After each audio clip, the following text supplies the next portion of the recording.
Hi guys, today I'm going to talk to you about content repurposing. I have seen so many content creators burning themselves out thinking that they need to create new content for every channel there is out there. For example, you have a YouTube channel, you have a Twitter page, you have a LinkedIn page, you have all those other social media pages, and you feel like you have to create unique content every single time and for every single platform. That's actually a nice recipe to get burnt out, and burnout is not good. Coming from somebody who's been burnt out by their content, that is not something I would really suggest for you to do. So there's so many ways you can repurpose your content, and repurposing content just means refreshing old content or turning one form of content into something else. I like to think of myself as the content repurposing queen because I do it all the time and I really highly advocate for it. So in today's video, I'm going to be taking you through ways in which you can create a nice content calendar without having to create new content every week. There's so much content probably as a content creator that you have created. Actually, let's take a sip every time I say content, of water, that is. Anyway, so I'm gonna say the word content so many times in this video, but yeah, as a content creator, there's so many times that you've created one piece of content and you felt that posting it one time was not enough. Let me tell you something. The first time you post something on social media, not everybody is gonna see it. Let's say you have this amazing blog post that you wrote and you feel like it needs more eyeballs, it needs more people to actually saw what you write. What makes you think that you need to post it one time? You can wait for like a month and post it again. My favorite type of content repurposing is turning blog posts into Twitter threads. Twitter threads are a new sort of way in which people are microblogging on the native Twitter app without leading people away from Twitter. Back then, it was very easy to link your blog post and people would go and read that blog post. But one thing I've noticed is that people don't want to leave the app. So why don't you bring the content and the experience to them? If let's say I wrote a blog post about 5 ways to make better content in 2021, and that blog post has not really gotten so many people seeing it, the nice way that I can do that is bring that blog post to Twitter and create a thread, 5 ways to create better content in 2021. And then I put photos, I put different types of multimedia things like GIFs, images, videos, all that, and more people can be able to see what you are trying to say. And at the end of every thread, you should always link back to your blog. So that's one way to repurpose your content, and have done it, and I would 100% recommend it. The next way is to turn a YouTube video into a blog post. That is something I'm planning to do more of. It's very easy to do that, but you need maybe a specialized copywriter, or you yourself, if you're good in writing, you can actually turn whatever you're talking about into a blog post. Say, for example, I want to turn this unique YouTube video into a blog post. What I'm going to do is I'm going to transcribe, or get somebody to transcribe all this for me into text, and then I will go through the blog post, removing the fluffy conversational pieces like and all those other things. You know, when talking, language is not, when you're talking, the text is not the same as when you're writing. So there still needs to be somebody who goes through that blog post, either you or an assistant, to comb and to fine comb and remove all the fluff that we usually tend to add when we are talking. So that's another way that you can repurpose your content, and actually it's been proven to be such a good way to create an extra content. You know, let's say I have a blog post, I have a blog and I don't have time to write 500 words of copy. This is an easier way to condense everything I've said in this video, and now I have a new blog post. So that's another way to do it. The other thing is you can also turn that same YouTube video into an IG post. For example, nowadays I'm seeing this IG carousel post whereby you read something on a title and then you have to keep swiping. So it's kind of like how Pinterest, you know, you would get different tips condensed into graphics. So people have done that. So you can turn a video, let's say 5 tips of creating better content, you can turn it into an IG slideshow or a carousel post. Carousel. Yeah, that one. The next one is turning a blog post into a TikTok video. I have seen all these amazing TikTok creators, especially in marketing, Twitter, and creators in the creator economy, creating amazing content. Not just those, even in finance and in other places. For example, 5 ways to style a purple blouse. If let's say that was a blog post, somebody on TikTok would create a certain reel video. Somebody on that platform would create a TikTok video showcasing the way you can style it, and they can even do it in video style. They can include captions or the videos themselves of them trying that blouse. So there's so many ways you can turn a blog post into TikTok. And even I've seen sometimes people on TikTok are using existing blog posts or other people's blog posts. It's just a fun way of resharing content. As long as you're not plagiarizing somebody else's post, I think you can really repurpose your own content and kind of add your own spin into it and create a very amazing TikTok video. The other one that I love is creating a blog post into a podcast. Podcasts are not new necessarily, but so many people now have podcasts. If let's say I did a video about 21 ways to save money in 2021 and it got good feedback and so many people read the blog post, I can now take it and turn it into a podcast. Maybe have a guest speaking where we speak about the topic, or even I myself create my own solo podcast where I talk about those topics. And that's a new piece of content. Yes, it will require some extra work from you because you have to record that same podcast, but you already have the content. All you're doing is refreshing it and building on the existing content and making it current, and you can repackage it as a podcast. So you don't have to really rack your brains to create new content every single time. The other one is turning a podcast into a video. I love this one, and I've noticed that it's really good. So for example, I love this podcast called To My Sisters, and I've noticed that it's existing as a podcast alone, but they have also created that podcast on YouTube. I also would like for you to check out Adele Onyango's Legally Clueless podcast. It's also available on podcast streaming apps and platforms, but you can also get it on YouTube. So that's also another way of building an extra platform. Let's say if you were recording a podcast as audio, why don't you just turn on the video and put that video on YouTube, or include slides, or include an amazing photograph. I really don't like that whole concept of just having one photo and a video playing when you're streaming back your podcast. I feel like you can also include slides, videos, other things that really enhance the message, because somebody can get bored of just looking at one single image in the video.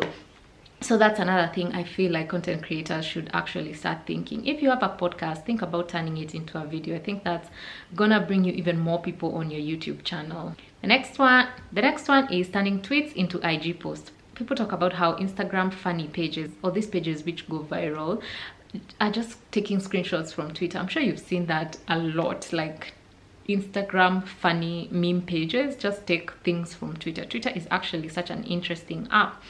If let's say you're a creative and you've really been tweeting amazing things, there's so many ways that you can create on Canva an image or a graphic that you can put on social media. So you can really repurpose your tweets and refresh that into Instagram and add another caption. So that's also another way. You don't have to start from scratch, and also you don't have to really rack your brains to create a new Instagram post if let's say you have really amazing tweets. My favorite form of content repurposing is taking a YouTube video and turning it into a Twitter thread.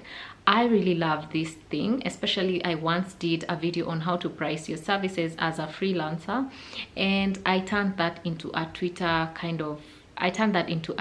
thread with the same heading. So throughout the Twitter thread, I would include snippets of my video, short videos. I would cut them and then put them on Twitter, because Twitter allows very short videos, like 2 minutes. I think last I checked it was 2 minutes, if not 3 minutes. Yeah, it was 2 minutes actually. Twitter allows only 2-minute videos, so you can cut up your video where you were saying something interesting, put it on Twitter. If let's say you had created slides to enhance your video, you can also put them on Twitter and create a really nice Twitter thread that will get more eyeballs. And then at the bottom of the tweet, you can link back to this YouTube video so that people can go and watch the whole video if they want more information. So at the end of the day, repurposing content, you're just creating this whole like ecosystem of all different platforms that you have. You want them to grow together, you want them to work together. So that's why we always link back to each other. You know, if I got a video from YouTube and I made it into a blog post, I'll definitely link that video so that people can go and check it out if they need additional information. So that's why we always kind of repurpose content. Another one of my favorite things to do is take an online course or a consultation and turn it into a tweet. I'm not talking about turning the whole course into tweets, because that would be counterproductive. It would be actually stupid, really. If you're charging for a course and then you come here and dump everything on Twitter, it doesn't make sense. But you can take a snippet of your online course to just you know, like pick people's interest and get more sign-ups and bring it on Twitter. I always do that. For example, I will take a slide from one of my consultations, like how to be a freelancer or how to create a media kit or rate card, and I'll bring that slide on social media to show people the type of content that I am posting on my consultation and even get more people there. And you can even take snippets. I see creators doing this all the time, where they take snippets of their online courses and say, oh, actually in module 4 in my course, you're going to learn ABCD, just to create in some interest from people and get people actually signing up to your course. So you're actually helping yourself out by getting more people signing up to your course. I think that's actually a genius thing to do.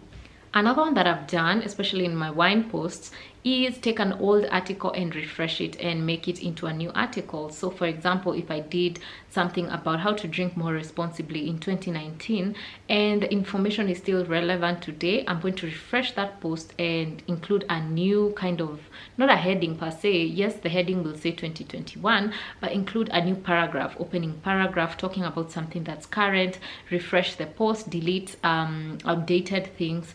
If let's say I had some things that really don't make sense in 2021, I could delete them and make the post current and refresh it, repackage it again, without me having to decide, okay, now I need a post like that for 2021, what can I write? Let me tell you guys, just go back. If let's say you've been a content creator since like 2017, 2018, 2019, go back to your content, look at the content, for example, that's still relevant today, didn't get as many eyeballs because, say for example, you didn't market it hard enough, or maybe the topic you thought wasn't interesting enough or relevant to the time, but you feel today it would make so much sense. Go back to those posts, look at some of the ways that you can refresh those old posts. For example, if it's blog posts, make them into videos, make them into new posts, make them into tweets. Like, there's so many ways to refresh your content. I really am such a huge fan of that, because you know, you're not overworking yourself, forcing yourself to create new content every time. Another one that I did once in my wine blog, is creating an infographic from an old blog post. If you really had a very nice blog post, like for example, I did one blog post about how to plan a road trip for cheap. I think I did a road trip with some of my friends at the time, so I repurposed that old blog post and I made it into an infographic which can be shared, and people who are planning road trips can use that same infographics. For example, in the packing list, what to buy, what to remember. So it was such a cool infographic. If I'll find it, I will insert it here, but if not, I'll just link the blog post down below so that you can also go and check that post out. So I turned a normal post into an infographic that can be reshared, put on Pinterest and all that, and I think that's actually a nice thing to do. Another one, maybe I haven't done this because I wouldn't say I've really dived into email marketing. It's something I'm thinking of doing in the last quarter of this year, hopefully. I have seen sometimes people send you emails. Let's say if you are part of like a writing club. I once joined like a writing club where this lady would send us it was like a free online writing course where she would send you an email every day for 7 days. So the first day, it's an introduction. Second day, you're being onboarded and given more tips. Third day, it's full-on education. So tips. So she gave us so much resources for 7 days. And I thought, wow, this is actually a way that you can turn that in future, say like 2 years from now, you can turn that into a blog post, or even a year from. So if you have a series of emails, let's say you used to share with people. For example, I once had an email called Create, Brand and Build, which I'm trying to revive. I used to really share interesting information in those emails where people would subscribe, and those emails should not just be lost forever. I can take those emails and turn them into blog posts today. Say for example, if I didn't have any content to post for a specific day. So that's also something that you can do. Another one is a bit high level, especially for education and information side of YouTube, is turning a white paper into a masterclass. Well, I don't think every content creator sits down and thinks, oh, today I'm going to write a white paper. But if, let's say, you've doubled up as a writer in the past, let's say you are writing on something in your field of expertise or in the field where you create content. For example, I've written so many white papers, or I wouldn't say like really white papers because white papers is a bit deep, but I've written some research papers or some just blog posts for different publications on digital marketing and stuff. However, for those that I wrote for other organizations, that content belongs to them and I can't use that content anymore. But for content that I wrote for myself to try and up my writing, I can turn those into blog posts, or I could turn those into a masterclass. Say for example, I did one white paper, I think it's on Medium. There's a time I was trying to be a good writer on Medium until I saw that I'm just doing charity work. Anyway, Medium is a good platform, but I didn't get a lot of feedback from it, and I was spending a lot of time trying to write new articles and all that, but it also improved my writing. So I did one post on how a hotel industry can improve their social media marketing or their digital marketing. Now that post lives somewhere in the internet, but I've never posted it anywhere, even on my new like Artisfire or the Wine and Food Review. It's actually a nice article that intersects both brands, but instead of letting that post live somewhere randomly, I can now take it, refresh it, and turn it into like a masterclass for people. If let's say I was trying to do that, or I would turn it into a blog post. So guys, those are actually 13 ways in which you can repurpose content you already have. There's so many other recipes, if I would say, or other kind of ways you can repurpose your content that I haven't mentioned.